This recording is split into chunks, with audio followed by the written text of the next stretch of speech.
Y ahora nos metemos de lleno en todo lo que tiene que ver con el próximo domingo, 7 de septiembre, primera vez en 42 años de democracia, ¿no? Que los comicios van a ser provinciales, que están desligados en este caso de los comicios nacionales. Se vienen analizando, ustedes saben, un montón de encuestas, ¿no? Que, bueno, dan ganadores a unos, ganadores a otros, empate técnico, en fin, estamos en veda electoral, eso ya lo saben, lo acabamos de mencionar a partir de las 8 de la mañana, pero hay algunas preguntas que le vamos a hacer a Nicolás Cereijo, él es analista político y docente de la UBA. ¿Qué tal, Nicolás? ¿Cómo estás? Buenas tardes. Romina Suaznavar te saluda. Nicolás. Hola, hola. Muy bien, sí, sí. Ah, Hola, hola, ahí te hola. escuchamos. ¿Cómo estás, Nico? ¿Qué tal? Sí. Gracias por atendernos. No, por favor, gracias a ustedes por llamar, no, por favor, un Un placer. placer. Bueno, la verdad que yo recién decía, ¿no? Es la primera vez en tantos años, 42 exactamente, de democracia, que esto se desdobla. Es un esquema, por lo pronto, bastante novedoso, ¿no es cierto?, que propone hasta prácticamente 8 elecciones en una sola jornada.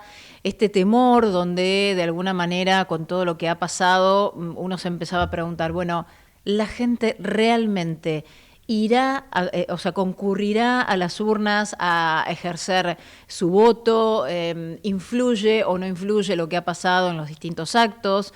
Vimos, ¿no?, el tema de lo que pasó en Moreno con el presidente de la Nación allí, con su hermana. Bueno, hay varias cosas que queremos desglosar con vos, pero vamos primero, Sí. Nicolás, si te parece, a la cantidad de gente, ¿no?, que pueda o no ir a votar, porque además habían cambiado algunos lugares de votación, después dieron marcha atrás. Bueno, hay varias cosas, ¿no?, que han pasado en este tiempo. Bien. Bueno, en primer lugar, con respecto a la participación, Sí. va a ser un dato, como vos decís, novedoso, porque siempre Buenos Aires votó en sintonía, o sea, alineado con Uh-huh. Nación, con lo cual el porcentaje se automáticamente queda expreso ahí, ¿no? Por eso, en este caso, va a tener que ver medianamente cómo vienen los comicios, perdón, provinciales en otras instancias, como Claro. para poder cotejarlo ahí, Uh-huh. ¿no?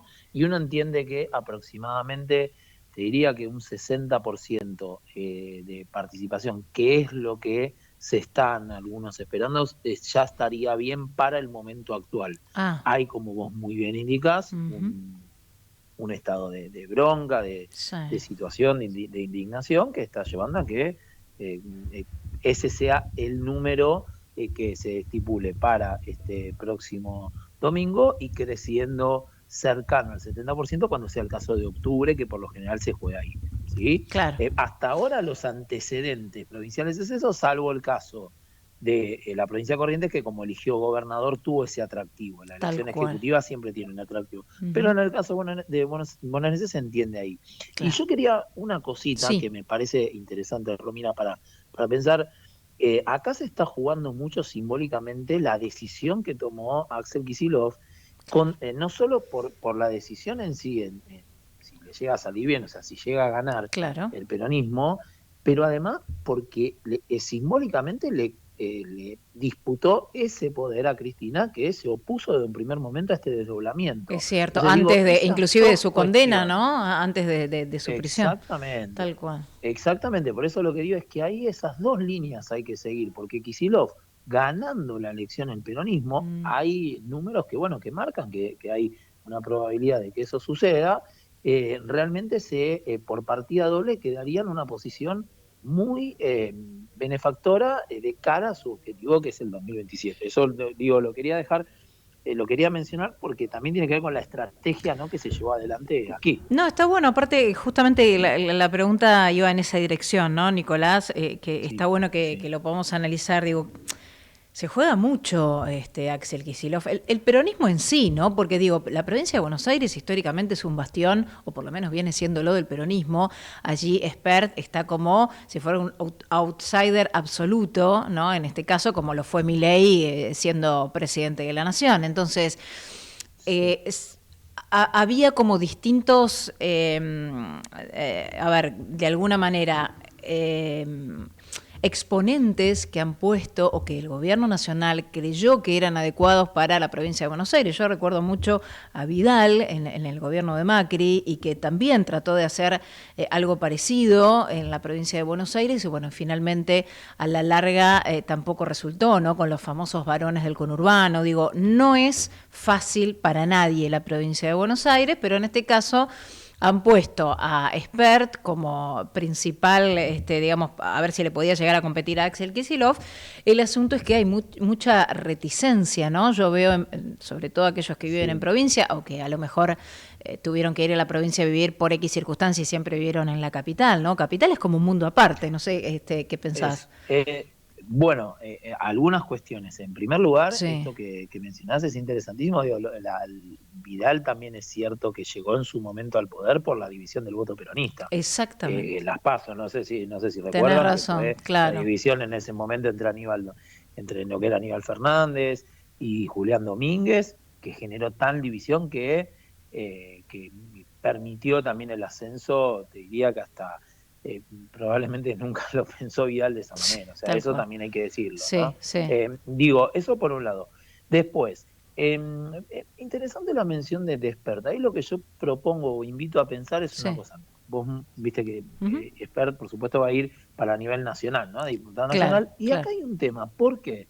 Pero, ¿por qué digo esto? Porque, por ejemplo, la Libertad Avanza confía tanto en su color, en su sello, o sea, en la nacionalización, pero comete una estrategia que es un poco, por lo menos es llamativa. Arma sus listas electorales en modo, si se quiere, para que se entienda, en modo pejotista. Y cuando digo esto es porque se usa todos armadores del peronismo, o sea, que venían del peronismo armando para el peronismo y ahora arman para la Libertad Avanza. Quiero decir, ese esquema de armado, lo toman. Pero lo curioso es que, por ejemplo, en la principal sección que le tenés que ir a disputar al peronismo, que es la tercera, pone un candidato que en encuestadoras como por ejemplo CB Consultora ha marcado que tenía un 80% cuando inicia de desconocimiento. Entonces eso también es apelar demasiado al sello violeta, ¿no? Que por cierto digo, de verdad que el PRO sin ir más lejos subsumió su color y su identidad ahí. Pero me da la sensación de que vos decís, bueno, a nivel nacional lo tenés a Espert. Que Espert, la gente lo asocia ahí a la figura de Milei, del gobierno, pero yo te puedo asegurar que, no sé, una gran cantidad de votantes no saben ni cómo se llama este señor, que para colmo tiene un apellido complicado. Si fuese un apellido sencillo. Bondarenko, entonces, ¿no? Bondarenko pero quiero decir, se entiende que es un poco llamativo. Eso a mí, honestamente, desde el punto de vista analítico, me llamó mucho la atención, porque, me pareció como hasta en un punto un exceso de confianza, y creo que tenía dentro del repertorio, tenía otros candidatos. Entonces, eso es lo que me pareció. Y me parece que esa estrategia hoy en día, la tercera sesión electoral, está dando no solo que seguramente ocurra un triunfo.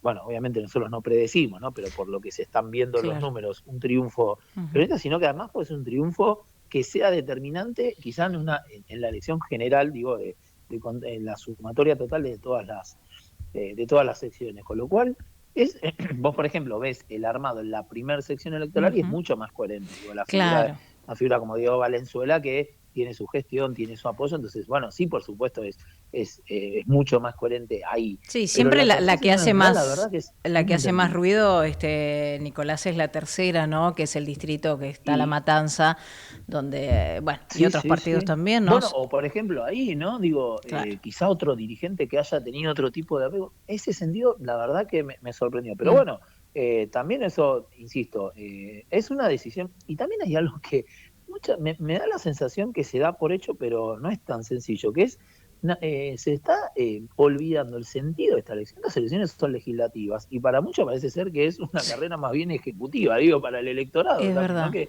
parecería ser que estamos eligiendo legisladores, y acá hay un tema. Mucho cuidado con la estrategia que está de confrontación constante que está aplicando el gobierno, que como hemos visto, por ejemplo, ayer, le ha ido muy mal en votaciones que tuvo en el Senado, con una mayoría, ayer 63 diputados. Abrumadora. 62, perdón.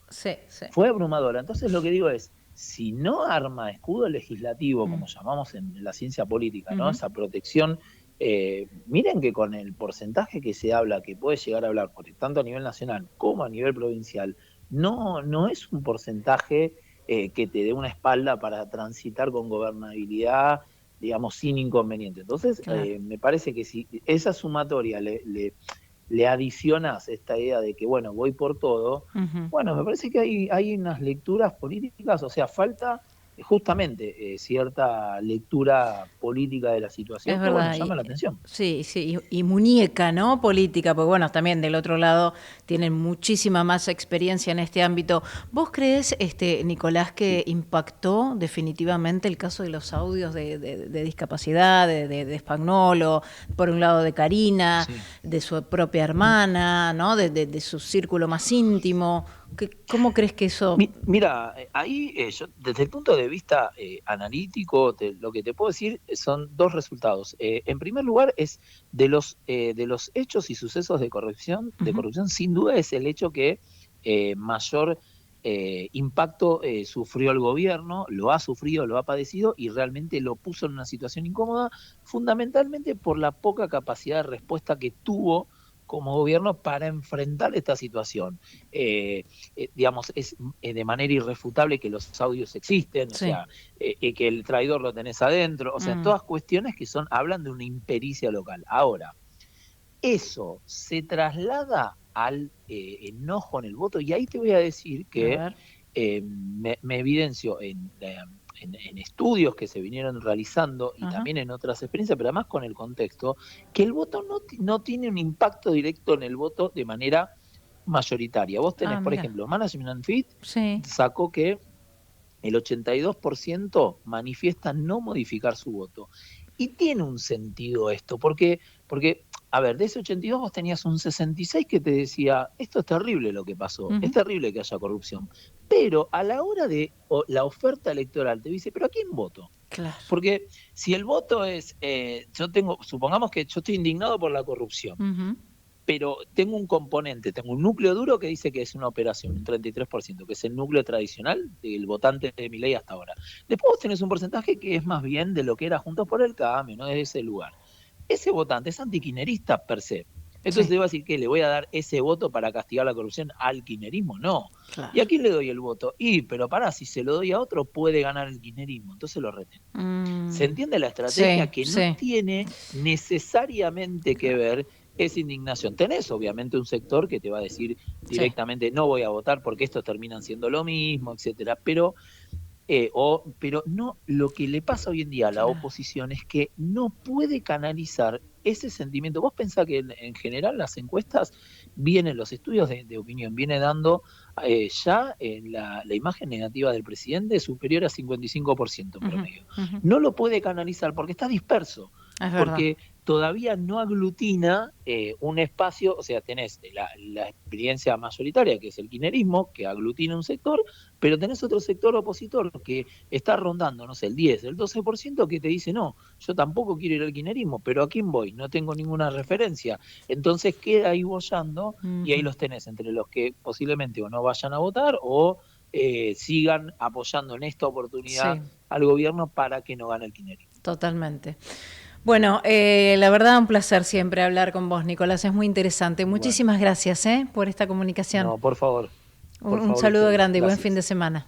Gracias, Hasta gracias luego. igualmente. Gracias, gracias. Hasta luego. Adiós. Hablábamos con Nicolás Ereijo, analista político, docente de la UBA, sobre lo que va a pasar el domingo, este domingo próximo, si te toca votar en la provincia de Buenos Aires.